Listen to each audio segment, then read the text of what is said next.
AG Perarivalan can finally call himself a free man, but he spent decades in jail before getting here.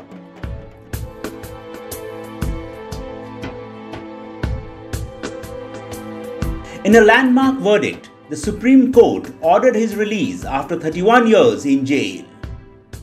One of the convicts in the assassination of India's former Prime Minister Rajiv Gandhi, he was earlier sentenced to death before the Supreme Court commuted his sentence to life imprisonment. But who is AG Perarivalan and what was his role in Rajiv Gandhi's assassination?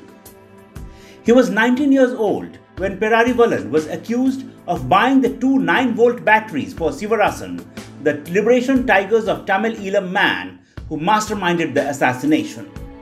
The batteries were used in the bomb to assassinate Rajiv Gandhi. On May 21, 1991, former Prime Minister Rajiv Gandhi was assassinated in Tamil Nadu's Sri Perumbudur by a woman suicide bomber at a poll rally.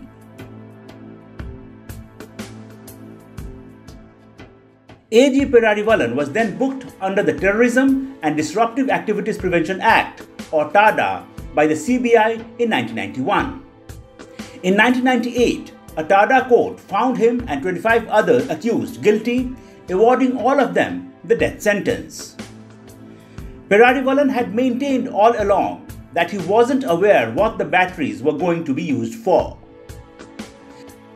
But it would be years before a retired CBI officer came forward claiming he had altered Perarivalan's confessional statement.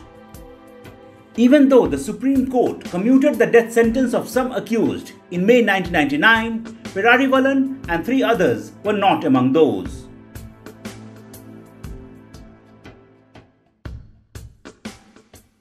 Years later, in 2014, the Supreme Court commuted his death sentence, saying his mercy plea was kept pending for too long.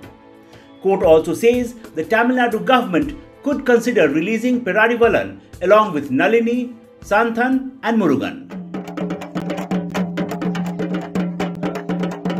Aggrieved by the delay in his release in 2018, despite a recommendation by the Tamil Nadu government over his sentence, Perarivalan moved the top court. In May 2021, Perarivalan was granted parole that's extended many times over by the state government.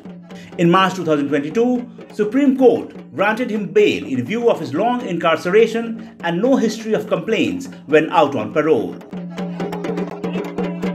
The verdict could pave the way for the release of 6 other convicts in the case, including Nalini Sriharan and her husband Murugan. A Times online report.